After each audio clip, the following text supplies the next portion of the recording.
दोस्तों बहुत बहुत स्वागत है आप सभी का फिर से एक नई वीडियो में। दोस्तों आज की इस वीडियो में आपको सिंपल इंटरेस्ट यानी कि साधारण ब्याज के बारे में बताया जाएगा और कंप्लीट जानकारी आपको मिलेगी यहाँ से। ठीक है दोस्तों, सबसे पहले तो आपको सूत्र जो होता है, जो फॉर्मूला होता है, उसको ऊपर हम बात करेंगे, लेकिन हम आज आपको सूत्र को याद करा के जाएंगे। ठीक, सूत्र को ट्रिक के माध्यम से याद करा देंगे, ठीक, इसी वीडियो में। ठीक, उसके बाद आपको सॉल्व भी आसानी से करा दिया जाएगा। पहले तो आपको बेसिक चीज़ें बता दिया जाए, क्या क्या चीज़ें इसमें होती हैं। ठीक है दोस्तों, तो इसमें दोस्तों एक मूलधन होता है जो कि स्टार्टिंग में हम किसी को पैसा दिए रहते हैं, तो वो हमारा मूलधन होता है। ठीक है दोस्तों, दूसरी चीज़ हम दर, रेट ऑफ इंटरेस्ट जिसे कहते हैं। ठीक है, दर मतलब कितने परसेंट ब्याज पर हम किसी को पैसा दे रहे हैं। आगे दोस्तों आपका समय है, समय का मतलब टी मतलब टाइम। ठीक है, इसे प्रिंसिपल या मूलधन कहते हैं, इसे रेट ऑफ इंटरेस्ट मतलब रेट कहते हैं, मतलब जिसे आर द्वारा प्रदर्शित किया जाता है। तो यहाँ पर आपका टी मतलब समय, टाइम। ठीक है, और साधारण ब्याज का मतलब आपको पता हो, एसआई कह सकते हैं। एसआई का मतलब सिंपल इंटरेस्ट। दोस्तों आपको पता होगा ब्याज जो होता है दो प्रकार का होता है। ठीक है दोस्तों, ब्याज जो होता है दो प्रकार का होता है, साधारण ब्याज और चक्रवृद्धि ब्याज। साधारण ब्याज जो होता है उसे एसआई कहते हैं, यानी कि सिंपल इंटरेस्ट। और जो चक्रवृद्धि ब्याज होता है उसको हम सीआई कहते हैं, यानी कि कंपाउंड इंटरेस्ट। दोस्तों अगर आपको चक्रवृद्धि ब्याज सीखना है तो आप डिस्क्रिप्शन में दिए गए लिंक पर क्लिक करके वीडियो को वॉच कर सकते हैं। ठीक है दोस्तों, हम आगे बढ़ते हैं। दोस्तों आपको पता होगा साधारण ब्याज का नॉर्मल सा सूत्र होता है, जिसको आपको शायद याद होगा। साधारण ब्याज इक्वल टू मूलधन गुणे दर गुणे समय बटा 100 लगते हैं। कैसे याद करेंगे?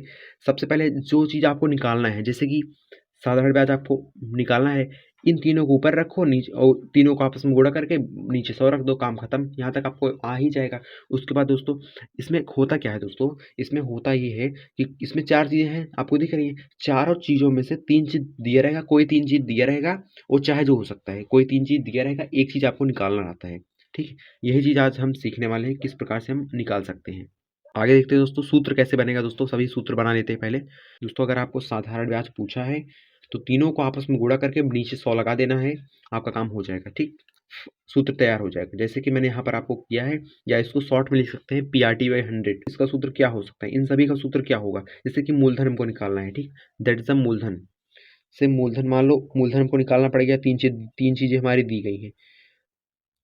मूलधन, ठीक, इसको जान लीजिए, साधारण ब्याज को छोड़कर जितने भी सूत्र होंगे उसका ऊपर जो होगा सेम होगा। ऊपर मतलब क्या होगा, ब्याज गुणे 100 होगा। 100% आप देख सकते हैं, ब्याज गुणे 100 रहेगा ही रहेगा।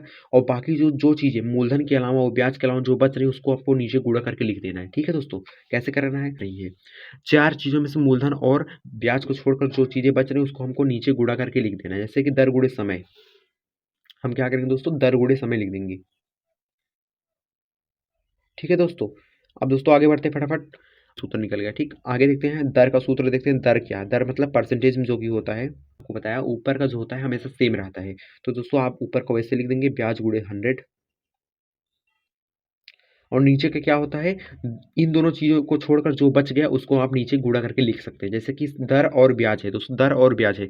दर और ब्याज कहाँ पे है, दर आपका यहाँ पर हो गया और ब्याज आपके यहाँ पर हो गया। तो मूलधन और समय बच रहा है, दोनों का मल्टीप्लीकेशन करके आप लिख सकते हैं, दोनों का गुणा करके आप लिख दीजिए। ठीक है, और आपका क्या बच गया, समय। दोनों का आप गुणा करके ऐसे लिख देंगे, आपका यहाँ पर सूत्र तैयार हो जाएगा। ठीक है दोस्तों, तो आगे देख लेते हैं फटाफट। समय का सूत्र क्या हो सकता है, समय में भी आपको ऐसे करना है। ऊपर का दोस्तों वैसा ही रहेगा, वैसा का वैसा उतार दो, ब्याज गुणे 100।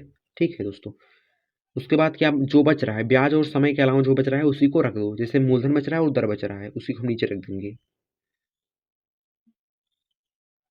हम गुणे दर। ठीक है दोस्तों, दोस्तों आप देख सकते हैं कितनी आसान तरीकों से हमने सूत्र को समझा दिया। दोस्तों आइए कुछ एग्जाम्पल के माध्यम से आपको समझाते हैं, उसके बाद आगे बढ़ते हैं। ठीक है दोस्तों, जो पहला एग्जाम्पल है, मान लो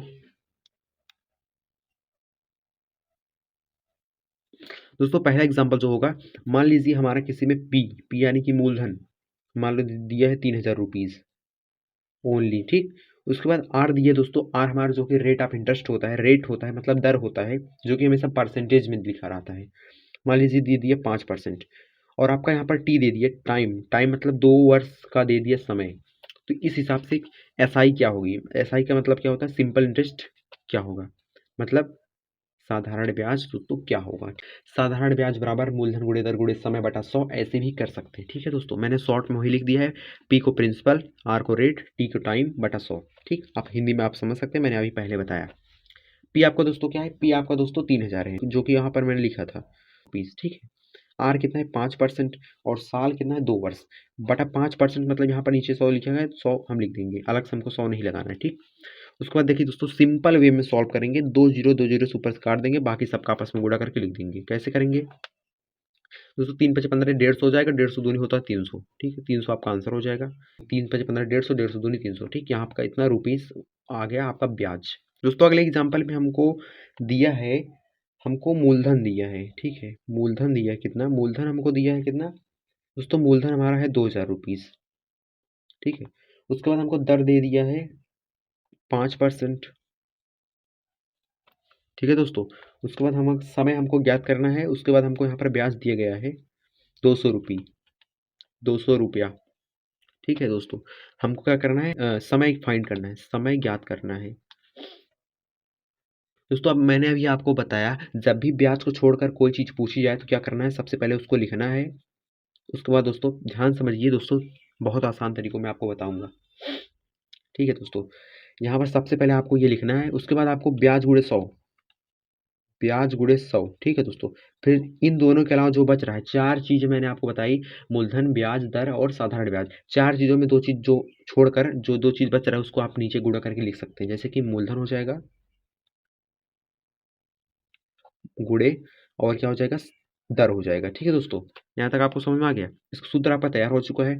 हम समय निकालना है, जो जो मान दिए हैं, जहाँ जहाँ दिए है वैसे वैसे रख लेंगे। ब्याज आपका कितना है? ब्याज आपका 200 रुपये है, तो यहाँ पर हम 200 रुपये लिख देंगे। गुणे आपका है, गुणे लगाएंगे, 100 है, 100 लिखेंगे, बटा मूलधन आपका कितना है दोस्तों? मूलधन आपका 2000 रुपये है, और 5%। यहाँ पर ध्यान से देखेंगे तो आप दो जीरो से काट सकते हैं, और यहाँ पर 5 से काटेंगे ऊपर काट सकता है, या फिर 20 से भी काटा जा सकता है। 20 धामा होता है, आपको पता होगा। ठीक है दोस्तों, यहाँ पर 5 एकम 5, 5 दूनी 10, आपका 2 आ चुका है। ठीक है दोस्तों, आप अगर आपको काटना पीटना नहीं आता है तो आप गुणा करके भी देख सकते हैं। आ चुका है 2, आपका क्या होगा? वर्ष होगा। सो गाइज आज की इस वीडियो में बस इतना ही, मिलते हैं नेक्स्ट वीडियो में। बट उससे पहले आप लोग गाइज यार, आप वीडियो को लाइक कर दीजिए, चैनल को जरूर सब्सक्राइब करें, जो लाल कलर का बटन है उसे जरूर दबा के रखें, क्योंकि मोर वीडियोस के लिए बहुत इंपॉर्टेंट है। मिलते हैं नेक्स्ट वीडियो में, तब तक के लिए जय हिंद, वंदे मातरम।